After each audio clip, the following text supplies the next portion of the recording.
La mente siempre se creyó que realmente pues era lo que nuestro ser mismo, y hay mucha razón en esto. Nosotros sabemos que hay un espíritu de nuestra mente. ¿Qué significa que el espíritu de nuestra mente? Significa el ser que somos nosotros, que somos seres que podemos pensar, podemos elaboradamente pensar y decidir. Somos los únicos seres en la tierra que podemos pensar y tomar decisiones. Y esto es un regalo que solamente Dios a los seres humanos nos dio. Todos los animales, Dios les dio algo que se llama instinto, pero ellos no deciden lo que van a hacer, solamente actúan por instinto. Hacen lo que hacen cada uno de los animales porque ya tienen una programación, un chip llamado instinto. Es que los jóvenes me van a entender más si digo chip. Pero lo importante es que tienen esta programación, este instinto, y por él actúan, hacen todo. Las aves, sobre todo las migratorias, emigran en su determinado momento, en su tiempo, y se van y vuelan miles de kilómetros tal vez. Cada año hacen este viaje. ¿Por qué? Porque así está ya su instinto programado. No le puede usted decir a un ave, ¿sabes qué? No vueles. ¿Por qué no te quedas acá en Oaxaca, ¿no? Por ejemplo. Porque así ya está y no puede decidir cambiar esto. Pero nosotros, los seres humanos, hombre y mujer, Dios por eso nos hizo especiales y nos dio este regalo, que es el libre albedrío, la libertad de decidir, y la cual Dios nos dio a escoger, y por lo cual Dios, desde que creó el huerto del Edén, puso decisión en el hombre y le dijo: mira, aquí hay dos cosas. La primera, todos los árboles del huerto serán para ti, para tu sustento, pero hay uno que no lo puedes tocar, porque cuando lo hagas, cuando comas de ese fruto, ciertamente morirás. Y el hombre decidió si acercarse a ese árbol y tomarlo y probarlo. Todos los días nosotros decidimos esto mismo, ¿verdad? La vida y la muerte, la maldición y la bendición, todos los días. No piense usted que un día decidimos ya nada más y ya se acabó todo. No. Hoy podemos decidir si tomamos de ese árbol o tomamos de los que nos tocan a nosotros. Hoy lo podemos decidir. Nosotros sabemos ya lo que es pecado y lo que sabemos que a Dios no le agrada y que nos ha mandado en su palabra. Por ejemplo, la mentira. Ahí está un árbol, ¿verdad? Mira, este árbol es la mentira. No mentirás. Así está escrito. Pues nosotros decidimos y vamos y tomamos de ese árbol. Y así cada actitud y cada pensamiento de nuestro corazón, la murmuración, los vicios, todos nosotros decidimos todo el tiempo si hoy lo quiero y desecho a Dios, o si... Bueno, toda esta introducción les estoy dando para que pues nada más entendamos un poquito de qué se trata la mente. Sabemos nosotros que el alma es el lugar donde nosotros nos sirve para tomar decisiones, pensamientos, sentimientos, voluntad. Eso está en el alma, nada más ni nada menos, ¿no? En pocas palabras, nuestro ser completo. Dios nos dio un espíritu que pues es el espíritu que nos da vida y por eso estamos vivos. Y nuestra alma es quien decide todo. Colosenses 1:21 nos dice: y a ustedes también, ¿cómo éramos? Eran en otro tiempo extraños y enemigos. ¿En dónde? En vuestra mente, haciendo malas obras. Ahora os ha reconciliado. Este versículo nos muestra que realmente todo pensamiento y decisión era que éramos totalmente, completamente extraños y enemigos para Dios, por la manera que pensábamos, por cada decisión que tomábamos, como comentábamos al principio. Pero que hay una reconciliación por medio de Jesucristo. Pero ustedes saben que la palabra de Dios nos enseña que ahora nosotros ya no estamos en condenación. Ninguna condenación hay. Como nos dice, ustedes recordarán seguramente la palabra de Dios, ¿no? Si mal no recuerdo, en Romanos 8:1, ninguna condenación hay para los que están en Cristo Jesús, pero ahí dice, los que ya no andan conforme a la carne, sino conforme al Espíritu. ¿Qué es andar conforme al Espíritu? Es ya no andar así como nos dice acá, Colosenses 1:21. Ya nuestros pensamientos, nuestras decisiones no nos hacen extraños y enemigos de Dios en nuestra mente. Porque ya nuestros pensamientos se han alineado a los pensamientos de Dios. Dios nos transmitió todas sus ideas y principios a través de su palabra. Jesucristo, el Hijo de Dios, vino a eso, a darnos, a mostrarnos, a enseñarnos la manera como piensa Dios y cuál es su voluntad perfecta para nosotros, ¿verdad? Ahora, Dios, miren, en Jeremías 17:10, es un versículo muy claro. Y para que entendamos que Dios conoce muy bien lo que pensamos.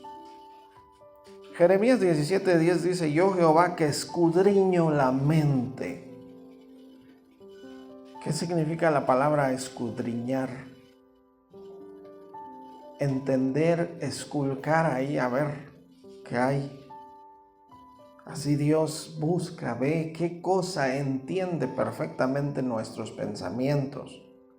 Yo, Jehová, que escudriño la mente, pruebo el corazón para dar a cada uno según su camino, según el fruto de sus obras. Dios escudriña nuestra mente, entiende desde lejos nuestros pensamientos. ¿Para qué? Para dar a cada uno según lo que haya escogido. ¿Dónde escogemos nosotros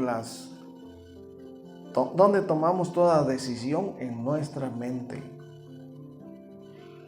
Solamente, ¿verdad? Y la enseñanza de Dios, la palabra de Dios, mire Mateo 22:37, lo que Cristo Jesús vino a enseñar es esto: amarás al Señor tu Dios con todo tu corazón, con toda tu alma y con toda tu mente. Cualquiera pudiera decir, bueno, yo entiendo que se debe amar a Dios con el corazón, con toda el alma, ¿no? Como le dice aquel joven a su amada, te amo con toda mi alma, ¿verdad? Con todo mi corazón. Pero ¿por qué dice con toda tu mente? Eso es que lo leemos muchas veces, pero no captamos lo profundo de este versículo realmente. En el sentido de que, bueno, sí, sobre todo cuando hay llenura espiritual, cuando el Espíritu Santo nos llena, no cabe en nuestro corazón, decimos, ¿verdad?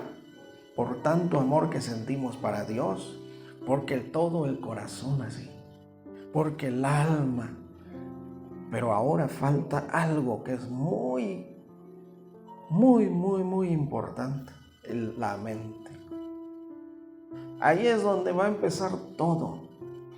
Ahí es donde uno comienza a alejarse de Dios, cuando está el pensamiento ahí. Ahí es donde está una guerra, una batalla tremenda en la mente. Ahí es donde Satanás, donde la serpiente le dijo a Eva: no morirás, sino serás como Dios, sabiendo el bien y el mal. Todo es una guerra en la mente. Por eso la palabra nos dice: tomen el yelmo, el casco de la salvación. Porque fíjense que nos va a salvar si nos protegemos la cabeza. ¿Qué es? La mente, los pensamientos. ¿Para qué es un casco? ¿Para qué es un yelmo? Para protegerse, ¿verdad? No es como la espada, que es un instrumento de ataque. El casco es para protegerse la cabeza. Pero esto está refiriendo a tomar el yelmo de la salvación, el casco de la salvación, para proteger que no se metan pensamientos que nos lleven a destruir, ¿verdad? Que nos lleguen un día, pues, a echar a perder toda la obra de Dios. Por eso es necesario tomar ese casco, el yelmo de la salvación, enfocados en la salvación, ocupados en nuestra salvación con temor y temblor, buscando todo día y noche nuestra salvación, orando porque otros sean salvos. Esto es, ese casco para eso sirve.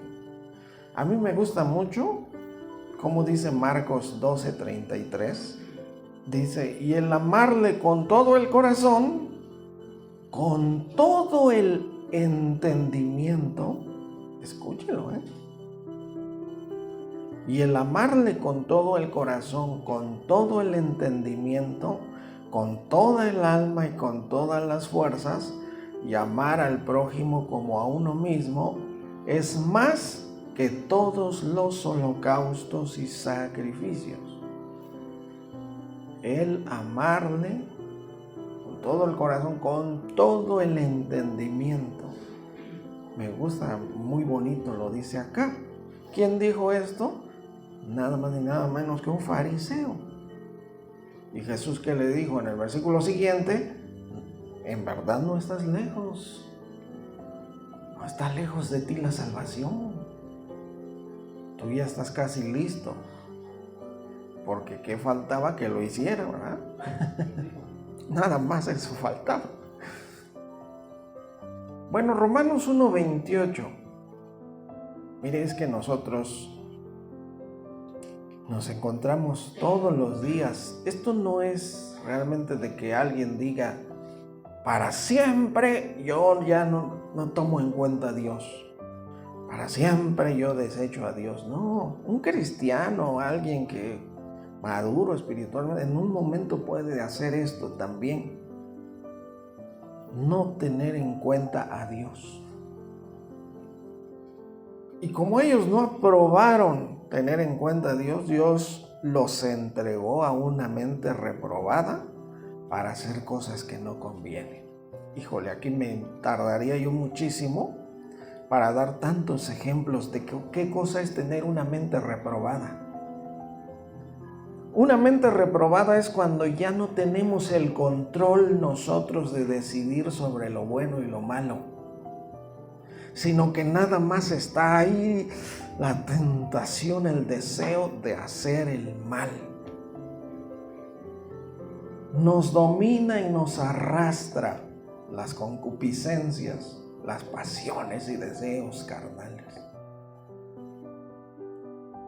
Eso es llegar a tener una mente reprobada. Ni siquiera decir: es que esto no está bien, es que esto no es sabio, esto es sabiduría, esto no. Cuando alguien llega a tener mente reprobada, solamente se enfoca una sola cosa, hacia el pecado, al mal, y ahí está, y ahí está, y ahí está.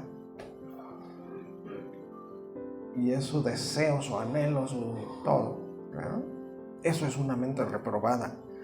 En una mente reprobada ya nunca le va a dejar a Dios lugar en su corazón, en su vida. Siempre va a decir, no voy a la iglesia, no quiero esto, no voy a orar, no voy a... Sino que enfocado en el mal. Todo eso es una mente reprobada ya. No hay luz en su mentalidad, en su ser. No puede haber luz en su ser para poder escoger y para poder decir, oye, es cierto, ¿no? Es cierto, no soy salvo. Como quisiéramos que muchas personas reaccionaran así. Porque es triste cuando desde un enfoque ya vemos a las personas que todo el tiempo están decidiendo por su mente reprobada, pues no buscar a Dios como debe de ser a través de su palabra, ¿no? Sino que dicen, no, ¿para qué? Aquí estoy bien yo, en mi religión, etcétera, ¿no? En mi manera de pensar, en mi manera de ser, yo así me voy a ir al cielo como estoy. Es tan grave, tan triste, tan fuerte cuando vemos así que las personas siguen igual, ¿no? Y que no despiertan. ¿Por qué? ¿Por qué es esto? Esta mente reprobada. Sin embargo, mire, Proverbios 19:8, el que posee entendimiento ama su alma. Cuando se ama al alma, lógicamente se guarda uno para que haya salvación. El que no posee entendimiento, en pocas palabras, el que no entiende, el que tiene mente reprobada, no ama su alma, no le importa su alma, solamente satisfacer los deseos de la carne, eso es lo único que quiere. Pero el que posee entendimiento se va a preocupar, va a amar verdaderamente su alma, va a buscar, dice, el que guarda la inteligencia hallará el bien. Este es un hombre o mujer esforzado, que busca a Dios como se debe, que se guarda, se aparta del pecado, de la maldad, de las tentaciones, se guarda, se mantiene en santidad, en integridad, con todo y contra todo, porque ama su alma y ama la salvación. Y este es el que sí está aplicando esto: amarás al Señor tu Dios con todo tu corazón, toda tu alma y toda tu mente también. Porque eso es maravilloso, eso es importante. Fíjense que yo empecé con el final de mi predicación, pero quiero que vayamos ahora. Vamos a Romanos 12:1.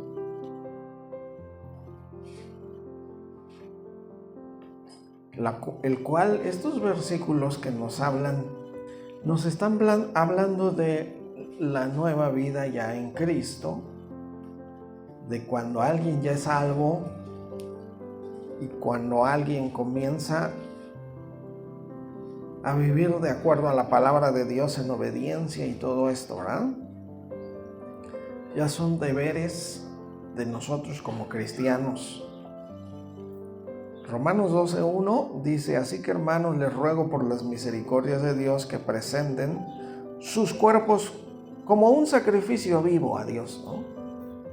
Es decir, presentar nuestro cuerpo en santidad para Dios, en integridad. Eso es presentar nuestro cuerpo como un sacrificio vivo. Un sacrificio, nosotros sabemos que sacrificio es muerte, ¿verdad?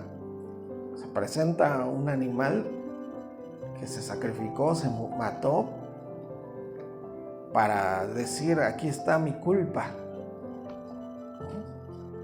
como expiación para cubrir el pecado. Porque expiar es cubrir el pecado, recuerda. Solamente el Cordero de Dios es el que quita el pecado, ¿verdad? Entonces, pero podemos hacer esto. Dios quiere que hagamos esto, que nuestro cuerpo vivo lo presentemos, pero nuestros sacrificios que vamos a hacer es guardarnos en santidad, en integridad. En pocas palabras, ¿cómo llego a ser santo? ¿Cómo llego a ser íntegro? Obedeciendo perfectamente la palabra de Dios. No le busque usted más tanto, porque la palabra de Dios nos manda a orar, eso sí, a estar bien con nuestro prójimo. Todos los que usted ve a su alrededor hoy y todos los días, ese es su prójimo. Y estar perfectamente bien y amarlos y tener paciencia y guiarlos también a la salvación. Pero presentar nuestro cuerpo como un sacrificio vivo, agradable a Dios, que es nuestro culto racional, ¿verdad? Va a ser un culto lo que estamos haciendo cuando nuestro cuerpo esté santo. Pero aquí está hablando todo el cuerpo. Ahora, el versículo 2 nos dice: no se conformen a este tiempo, a este siglo, sino transfórmense por medio de la renovación de vuestro entendimiento.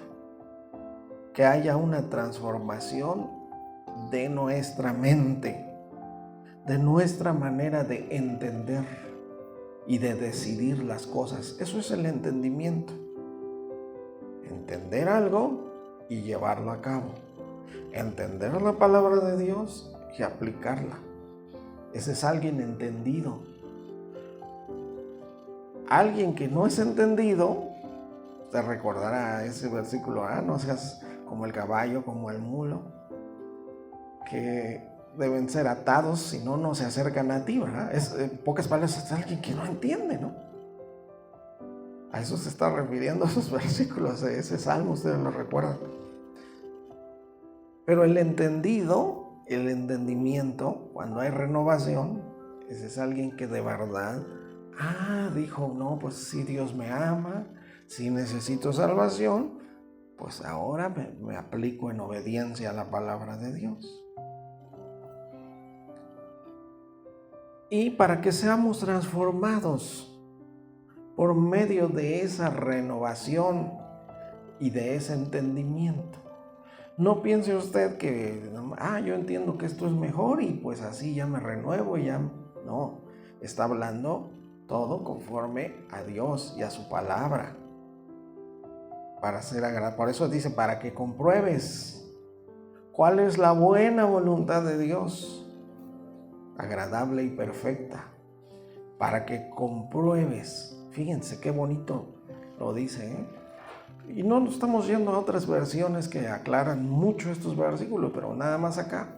Para que tú compruebes. En pocas palabras, es como en un examen, ¿verdad? Yo me acuerdo cuando nos hacían examen en la secundaria. A veces el maestro nos pasaba un examen de puro 10 y nos ponía a comparar nuestro examen con el de puro 10 y pues ahí está uno tache y tache. Yo no, pero esto nos estás diciendo también: comprueba cuál es la voluntad de Dios agradable y perfecta, y chécate a ver si andas por ahí cerca o si todavía te falta, o si sacaste 5, porque esto es necesario para nosotros, ¿no? Pero nos habla aquí en estos versículos, sobre todo este de versículo 2, de que debe haber una transformación. Una transformación es un cambio, y una renovación, que es, por ejemplo, usted ha visto algún letrero que diga renovadora de calzado, ¿verdad que sí? Pero usted lleva sus zapatos viejos así y se los entregan como nuevos, ¿verdad? Porque es renovadora, es renovar, hacer algo que ya está de una vez, que funcione nuevamente, ¿verdad? Eso es renovar. Primero, transformar, cambiar.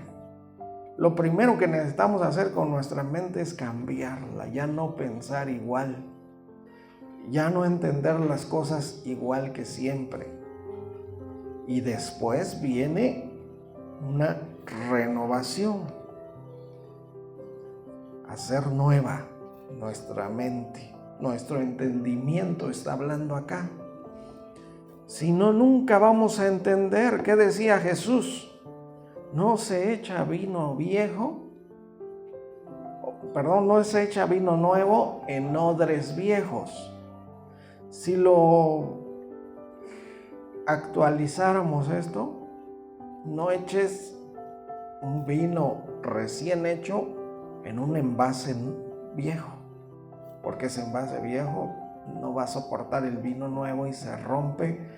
Y tanto uno como lo otro, ¿qué dice? Se desperdicia. O sea, la palabra de Dios está hablando del vino nuevo. El Espíritu de Dios, todo lo que Dios nos quiere dar a entender, todo lo que es de Dios, Él no lo puede poner si no hay primero transformación y luego renovación. Porque si no es un desperdicio. Por eso usted puede ver cristianos de 30 años de convertidos y siguen practicando lo mismo y siguen pensando igual, porque el vino nuevo, todo lo que se da en los estudios bíblicos, los miércoles en la oración, los domingos en las prédicas, no se le puede quedar, se desperdicia. Pero Jesús dijo, en cambio, se echa el vino nuevo en odres nuevos, y lo uno y lo otro se conservan. Mente transformada y renovada, ser. Recuerde que estamos hablando de nuestra vida, nuestro ser renovado y transformado en el entendimiento. Viene el vino nuevo, viene la enseñanza nueva y ahora sí la abrazamos y la llevamos a cabo. ¿Y qué hacemos? La comprobamos. Nadie la va a poder comprobar si no está transformado y renovado primero. ¿Ok? Espero que haya quedado un poco claro estos versículos. Pero es muy importante para que podamos continuar, porque si no, ¿qué va a pasar? Bueno, a mí siempre me ha gustado mucho este versículo y me pone mucho a pensar. Mateo 13:19. Si no hay renovación, si no hay transformación, lógicamente pasa esto. Mateo 13:19 dice, cuando alguno, y aquí está hablando de cualquier persona, Yo he visto personas que luego ni siquiera realmente se acercan a la iglesia ni nada de eso, y en el Facebook ahí hasta comparten versículos, ¿no? Muy bonitos. Pero dice acá, cuando alguno oye la palabra de Dios y no la entiende. ¿Por qué no la entendió? Porque no hay renovación ni transformación en la mente. Eso sí, en su corazón, porque aquí habla de que ya llegó la semilla, la palabra al corazón. Nosotros, ¿cómo oramos para que la palabra llegue al corazón? Pero fíjense, por esto es tan importante este tema de la renovación de la mente. Puede llegar al corazón, puede la persona decir amén. Pueden las personas decir, ay, qué hermoso, con sus alas me cubrirá. Yo estaré debajo de la sombra del Altísimo. Nada me pasará. Aunque ande en valle de sombra y de muerte, es más, me voy a ir allá a los musulmanes y a decirles que Cristo, al corazón allá. Pero si alguno oye la palabra del reino y no la entiende, viene el malo y arrebata lo que fue sembrado en su corazón. Esta persona ya sintió hermoso cuando escuchó el versículo. Esta persona ya dijo, gloria a Dios, aleluya. Esta persona ya canta a Dios con todo su amor, porque ya el corazón llegó ahí. Pero todavía no entiende la palabra. El enemigo dice, todavía tengo poder ahí. Todavía ahí tengo la facultad de arrebatarle su salvación. Sí, así como se oye. Cuando alguno oye la palabra del reino, ¿por qué dice Cristo la palabra del reino? Porque está hablando de la palabra de salvación, el evangelio. No lo entiende bien, hermano, y arrebata lo que fue sembrado en su corazón. Porque todavía la mente no hay renovación, decíamos, ¿verdad? Bueno, ahora para nosotros los cristianos también, Efesios 4:17. Para nosotros los cristianos también, pues, es que es muy importante que nunca nos sintamos y digamos, pues ya, ahora sí. Ahora sí, ya soy salvo, ya estoy bien, ya. Tranquilo, voy a descansar ya. No hay descanso. Cuando alguien entiende, se da cuenta de cuántas personas necesitan lo que yo ya tengo. Y voy a hablarles. Voy a enseñárselos. Efesios 4:17, la nueva vida en Cristo, dice: esto pues digo y requiero, es un requisito ya en el Señor, que ya no anden como los otros gentiles. Si ya se convirtieron ustedes, nos dice, ya no anden como los otros gentiles, que andan en la vanidad de su mente. ¿Qué cosa es la vanidad de la mente?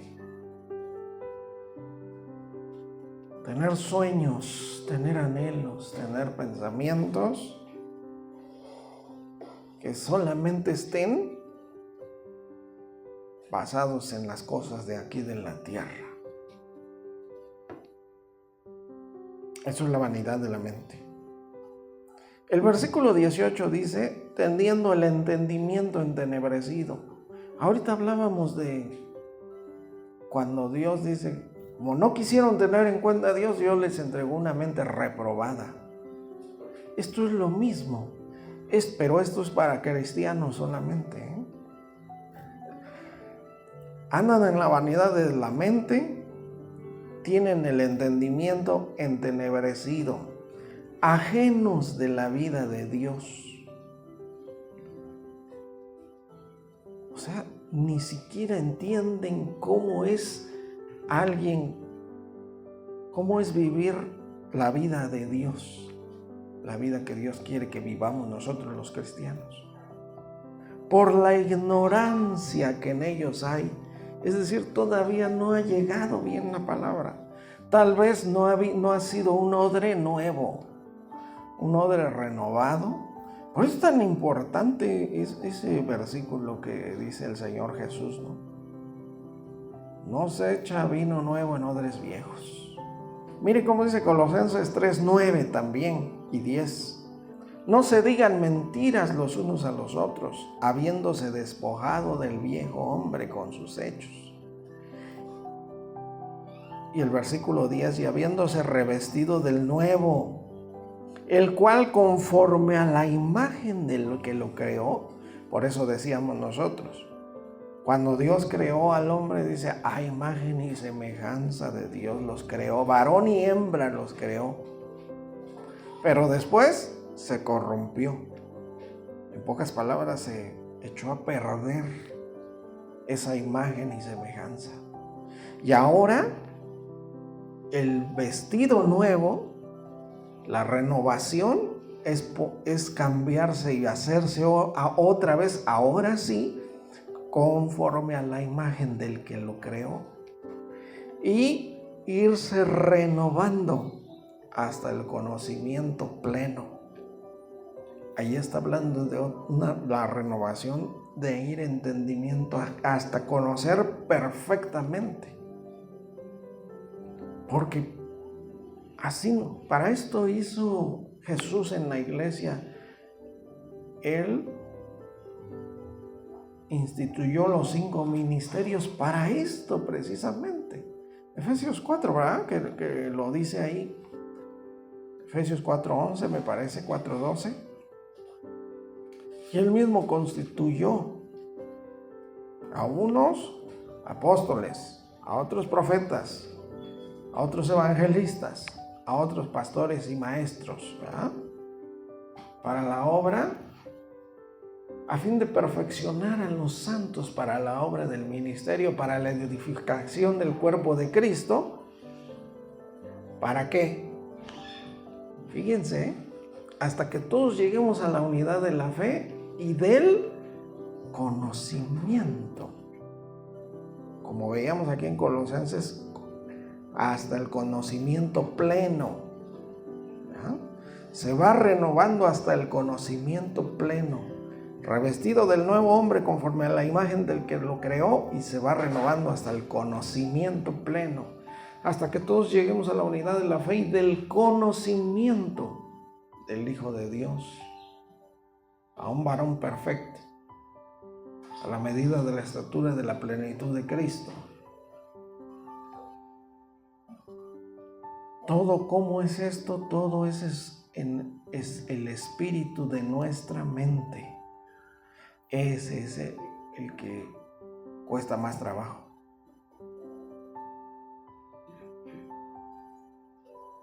Para que lleguemos a hacer esto, amar al Señor nuestro Dios con todo el corazón. Tal vez muchos ya aman a Dios con todo su corazón, con toda su alma, pero al final con toda tu mente.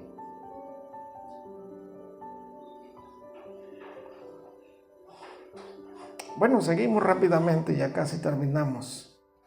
1 Corintios 1:10 también, ahora que estamos hablando de unidad, la unidad de la fe y del conocimiento del Hijo de Dios.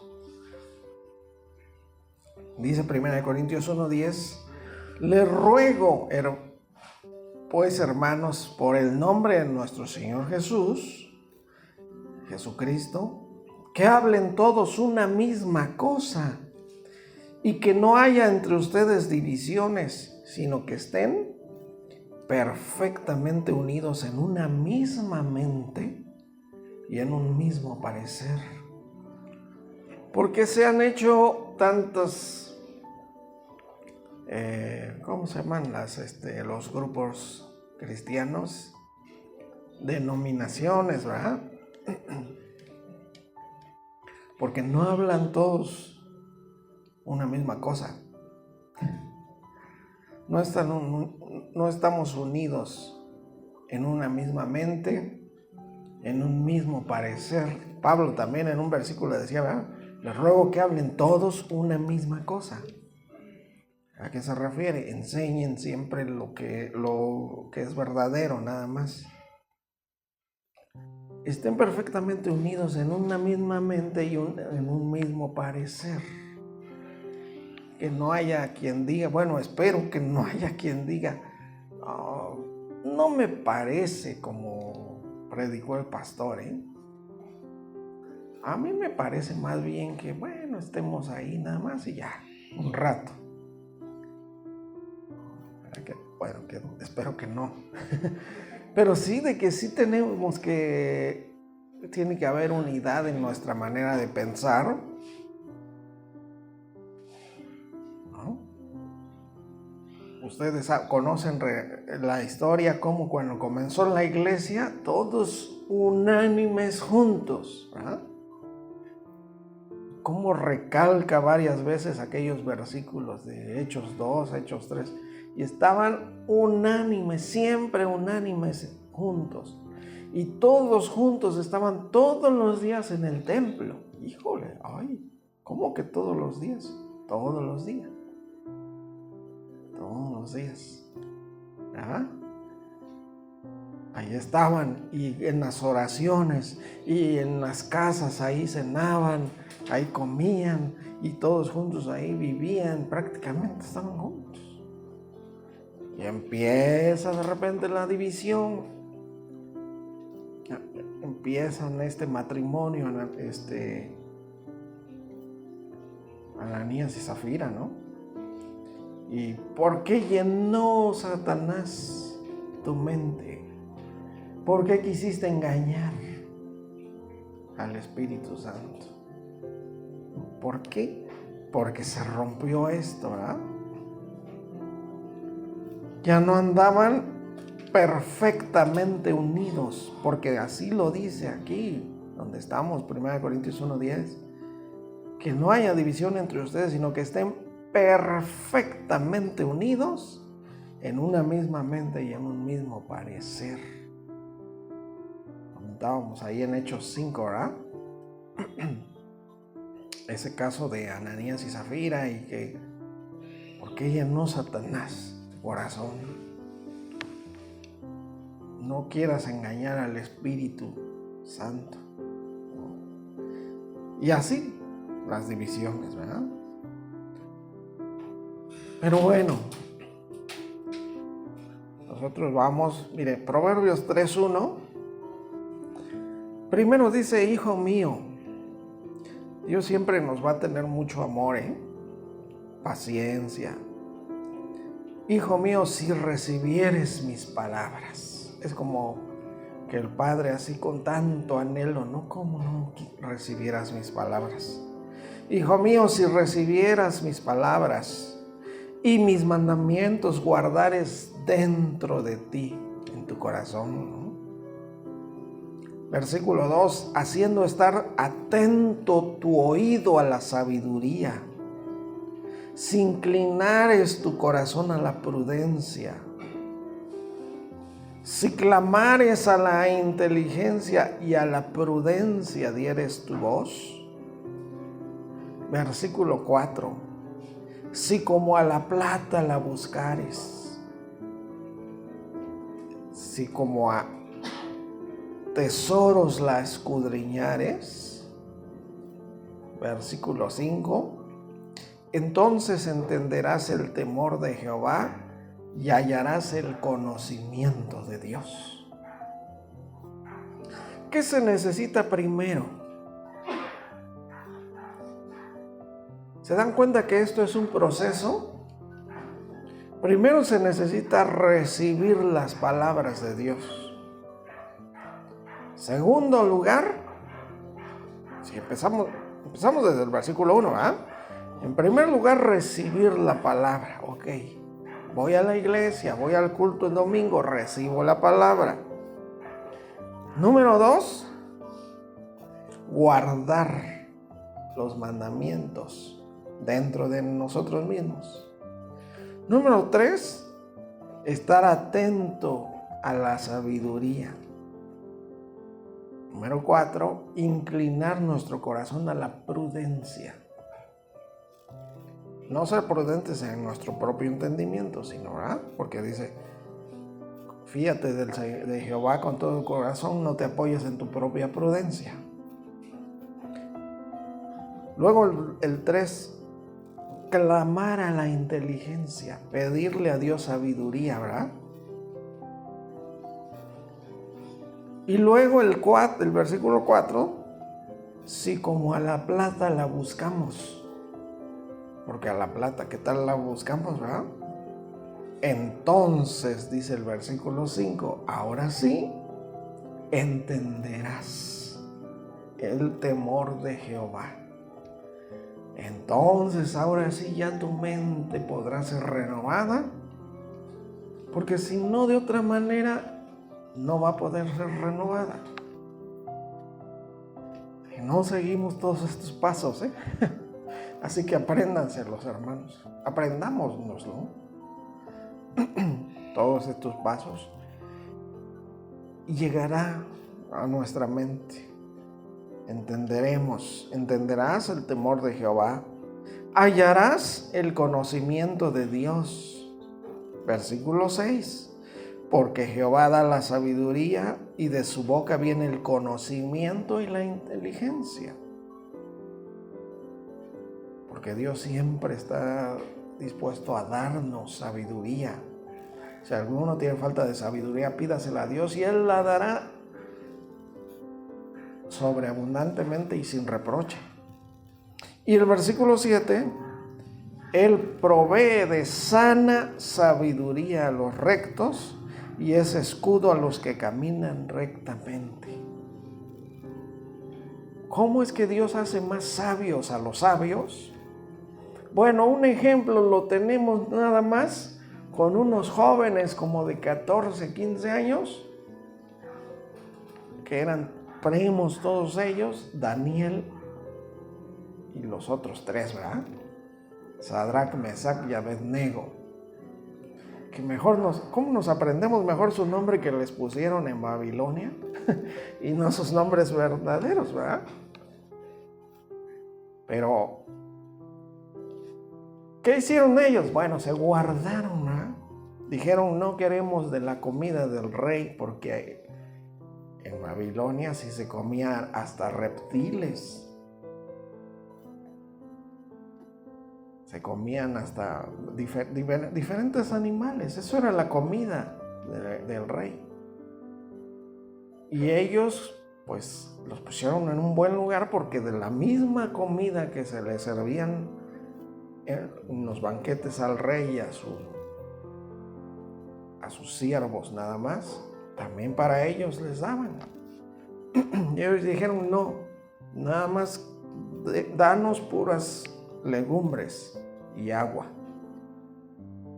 porque no queremos ni la comida ni el vino del rey. ¿Y qué dice? A estos muchachos Dios les dio sabiduría, cual no se encontró en otro lado. ¿Por qué? Porque se guardaron. Todo esto nos está enseñando Proverbios 3, del 1 al 7. Proverbios 2, del 1 al 7. Todo esto nos los está enseñando. Lo mismo que pasó con estos jóvenes, ¿verdad? Estos muchachos, dice. A estos muchachos Dios les dio sabiduría. Y a Daniel, además, le dio todo tipo de visión, sueños e interpretación de sueños, ¿no? Y los encontró el rey 10 veces mejores que toda su gente, ¿no? Bueno, ¿por qué? Porque tomaron esta oferta. Cuando vea que ya eres un odre nuevo, Dios te va a proveer de sana sabiduría. No de cualquier sabiduría, de sana sabiduría. Y va a ser escudo cuando camines conforme a su palabra. Te va a cuidar, te va a guardar, te va a proteger. Eso es un escudo, ¿verdad? Pero bueno, quiero que terminemos en un versículo. 1 Juan 5:20. Por todo esto que estamos meditando hoy en la palabra de Dios, nos damos cuenta que es muy necesaria la renovación de la mente para que nosotros podamos vivir una vida distinta a la que hemos vivido, una vida que es en verdad grata ante los ojos de Dios. Podamos orar y que Dios nos escuche, podamos tomar sabias decisiones y ser de bendición para nuestra familia. ¿Usted es de bendición para su familia? Dígame sí o no. ¿Ah? Que no haya nadie que diga, no, soy una carga, soy la oveja negra todavía, ¿no? Imagínense. No, ser de bendición para nuestra familia. Ahora, este versículo final, 1 Juan 5:20. Pero sabemos que el Hijo de Dios ha venido y nos ha dado entendimiento. Aquellos que ya han sido renovados, aquellos que son odres nuevos, aquellos que han recibido, atesorado la palabra de Dios, les ha dado Dios entendimiento para conocer al que es verdadero. Uy, es que fíjense que hay tanta gente que sigue a quien no es el verdadero.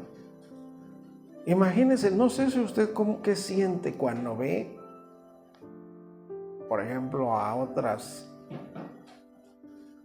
grupos, otras religiones, a aquellos que, por ejemplo, en la India, que hay tantos dioses, ¿verdad? Y que tienen tantos ayunos y hay un Dios que desde las 4 de la mañana hasta varias horas del día están postrados en oración las personas todos los días, todo el tiempo. Y a veces pues dice uno, no, pues como no fuera así tal devoción para el verdadero. Y por eso es que la gente que usted conoce no se acercan al verdadero Dios, sino siguen todavía ahí donde están. Y ellos en su entendimiento, como está entenebrecido, pues hacen todo y tienen devoción hacia otras cosas, pero no es el verdadero. Por eso este versículo es muy especial. Y cuán agradecidos debemos de estar nosotros, y más que bendecidos, de saber esto. Sabemos que el Hijo de Dios ha venido y nos ha dado entendimiento para conocer al que es verdadero. Y estamos en el verdadero, en su Hijo Jesucristo. Este es el verdadero Dios y la vida eterna. Nada más. ¿Se da usted cuenta? Porque hay tantos que dicen, no, sí, Dios es mi Señor, mi Salvador, pueden decir, pero es que acá y allá. No, es tan importante que Dios, Él es, porque Él es el que nos ha dado el entendimiento, dice acá. Y es una bendición total tan grande que haya venido, que el Hijo de Dios haya venido y nos haya dado ese entendimiento para conocer al que es verdadero. Y no nada más ya conocerlo ya, sino, como dice acá, y estamos en el verdadero, en su Hijo Jesucristo. Y que este es el verdadero Dios y la vida eterna. Y somos bendecidos, privilegiados y más que bienaventurados debemos considerarnos cuando ya hay una renovación de nuestra mente y podamos darnos cuenta de estas cosas.